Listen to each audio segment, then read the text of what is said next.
जय जय जय जय जय भीम, जय भीम जय भीम, जय जय जय जय जय भीम, जय भीम जय भीम, जय जय जय जय जय भीम। जय भीम जय भीम। बौद्ध धर्म की क्या पहचान, मानव मानव एक समान, बौद्ध धर्म की क्या पहचान, मानव मानव एक समान, बौद्ध धर्म की क्या पहचान। मानव मानव एक समान। बाबा साहेब की अंतिम इच्छा, धर्म की ले लो इच्छा, बाबा साहेब की अंतिम इच्छा, धर्म की ले लो इच्छा, बाबा साहेब की अंतिम इच्छा। धर्म की ले लो इच्छा।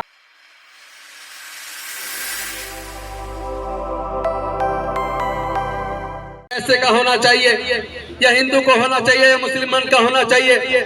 जब जान बचानी है तो कहते हैं किसी से भी ब्लड डोनेट करवा दो। तो फिर ये जाति कहां से आ गई? पूरे दुनिया के अंदर जाति नहीं है। चाइना में जाति नहीं है, जापान में जाति नहीं है, रसिया में जाति नहीं है, इंग्लैंड में जाति नहीं है, इटली में जाति नहीं है, फ्रांस में जाति नहीं है, स्पेन में जाति नहीं है, अमेरिका में जाति नहीं है, ऑस्ट्रेलिया में जाति नहीं है, न्यूजीलैंड में जाति नहीं है। जब पूरे दुनिया में जाति नहीं है तो जाति केवल भारत में क्यों है? और ये जातियां किसने बनाई? और जातियों के बनने से किसको फायदा हुआ और जातियों के बनने से किसको नुकसान हुआ? जिनकी मूंछ रखने पर हत्या की जा रही है, क्या वो हत्या जाति की वजह से नहीं हुई? जाति की वजह से हुई है ना। जिनको घड़ा छूने पर हत्या हुई है, मंदिर प्रवेश पर हत्या हुई है, मूर्ति छूने पर हत्या हुई है। मैं पूछना चाहता हूं उनका धर्म क्या था? मैं पूछना चाहता हूं उनका धर्म और जाति क्या थी? अगर आप कहते हो कि आप बौद्ध बना रहे हो, आप हिंदुओं को अल्पमत पे पहुंचा रहे हो, तो मैं पूछना चाहता हूं आप अगर हमारे लोगों को हिंदू मानते हो तो उनकी मूंछ रखने पर हत्या क्यों करते हो? अगर आप हमारे लोगों को हिंदू मानते हो तो उनको घड़ा छूने पर उनकी हत्या क्यों करते हो? अगर आप हमारे लोगों को हिंदू मानते हो तो मंदिर प्रवेश पर मूर्ति छूने पर उनकी हत्या क्यों करते हो? अगर आप हमें हिंदू मानते हो तो हमारी बहन बेटियों की इज्जत लूट कर उनकी हत्या क्यों करते हो? और अगर आप हमें हिंदू मानते हो तो हम जब अपने भाई बहनों की लड़ाई को लड़ते हैं, उस न्याय की लड़ाई को लड़ते हैं, तो आप लोग जातिवादी बनकर उन अपराधियों के फेवर में महापंचायत करके क्यों खड़े हो जाते हो? मैं पूछना चाहता हूं अगर आप हमें हिंदू मानते हो तो हमारी लड़ाई में, इस मानवता की लड़ाई में आप हमारे साथ मिलकर इस लड़ाई को क्यों नहीं लड़ते हो? ये नफरत कब तक चलेगी?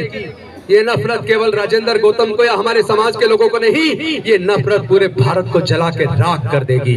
हम लोग भारत को बचाने आए हैं, हम लोग भारत को बचाने आए हैं। हम डॉक्टर बाबा साहब अम्बेडकर को मानने वाले हैं, हम डॉक्टर बाबा साहब अम्बेडकर के संविधान को मानते हैं। हम अमन चाहते हैं, हम शांति चाहते हैं, हम अपने लोगों को जाति की गुलामी से बाहर निकालकर अपने पूर्वजों की सांस्कृतिक विरासत में, बुद्ध के दम में वापस लाना चाहते हैं। तो इसमें आपको तकलीफ क्यों है? जिन पुरोहितों के इनकम के स्रोत बंद हो जाने वाले हैं उसको हो जाने दो, लेकिन तुम क्यों परेशान हो? उनको परेशान होने दो ना। ये पैसा बचेगा जो वहां चढ़ावे में चढ़ता है। चंद लोग मोटे पेट वाले हो गए, वो लोग जो धमकी दे रहे हैं उनके वीडियो देखिए, कितने मोटे मोटे तगड़े तगड़े लोग हैं। वो किसका खून पी के इतने मोटे हो गए? उनके पास पैसा कहां से आ रहा है? जो 50 लाख का गर्दन काटने का जो सुपारी दे रहे हैं, इस बात की अभी तक मैंने राष्ट्रपति जी को चिट्ठी लिखी, मैंने गृह मंत्री जी को चिट्ठी लिखी, मैंने एरिया के डीसीपी को, एसएचओ को चिट्ठी लिखी, मैंने उपराज्यपाल महोदय को चिट्ठी लिखी। सब जगह चिट्ठी लिखने के बावजूद मैं पूछना चाहता हूं, मैंने उसमें मांग की है कि ऐसे नकली साधुओं के खिलाफ आप मुकदमा दर्ज करके उनके किन आतंकवादी संगठनों से उनके संबंध में इसकी जांच कीजिए। उनके पास ये करोड़ों रुपया कहां से आ रहा है, इसकी जांच कीजिए। लेकिन अभी तक ना तो पुलिस ने कोई मुकदमा दर्ज किया, और अभी 15 ही दिन हुए माननीय सर्वोच्च न्यायालय के जजमेंट को आए हुए, जिस जजमेंट में माननीय सर्वोच्च न्यायालय ने कहा है जो लोग हेट स्पीच देते हैं या धमकी देते हैं, इस तरह के भाषण देते हैं, भड़काऊ भाषण देते हैं, ऐसे लोगों के खिलाफ पुलिस को खुद मुकदमा दर्ज करना होगा। चाहे कोई कंप्लेंट आए ना आए, पुलिस की जिम्मेदारी है वो मुकदमा दर्ज करे। और अगर पुलिस ये मुकदमा दर्ज नहीं करती, जिम्मेदारी नहीं निभाती, तो कोर्ट खुद सुमोटो उनके खिलाफ एक्शन लेगा, कंटेम्प्ट ऑफ कोर्ट की कार्रवाई करेगा। तो मैं इंतजार कर रहा हूं कि माननीय सर्वोच्च न्यायालय उन पुलिस अधिकारियों के खिलाफ जिन्होंने अभी तक मुकदमा दर्ज नहीं किया, उनके खिलाफ कंटेम्प्ट ऑफ कोर्ट की कार्रवाई कब करेगा? क्या कार्रवाई करते वक्त भी लोगों की जाति और धर्म देखी जाएगी? या उनका भाषण देखा जाएगा, उनके भड़काऊ भाषण देखे जाएंगे? इसका भी परीक्षण होना है कि कोर्ट से हमारे लोगों को न्याय मिलेगा या नहीं मिलेगा। अगर न्याय नहीं मिला तो क्या हमारे लोगों को फिर कोर्ट के ऊपर भरोसा करना चाहिए या नहीं करना चाहिए? इसका भी आकलन हमारे लोगों को करना है। अरे मैं पूछना चाहता हूं, लोगों को तकलीफ क्यों है? अगर हम अपने बुजुर्गों की सांस्कृतिक विरासत में, बुद्ध के धम्म में वापस आ रहे हैं तो तुम्हें तकलीफ क्यों है? अगर तुम्हारी सामाजिक व्यवस्था बहुत अच्छी होती तो पूरे दुनिया के अंदर तुम्हारी सामाजिक व्यवस्था को लोगों ने क्यों नहीं स्वीकारा? लेकिन बुद्ध का धम्म तो भारत से पैदा हुआ, पूरे दुनिया में गया और पूरे दुनिया ने स्वीकारा।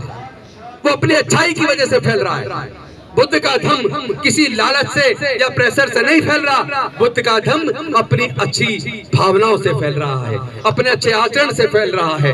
मानव कल्याणकारी धम्म है जिसके अंदर समता, स्वतंत्रता, बंधुता, न्याय, प्रज्ञा, शील, करुणा और मैत्री है, जिसमें पूरी दुनिया के लिए मानवता और शांति का संदेश है। जो संदेश बुद्ध के धम्म का भारत से पूरे दुनिया में गया और पूरे दुनिया ने स्वीकार किया।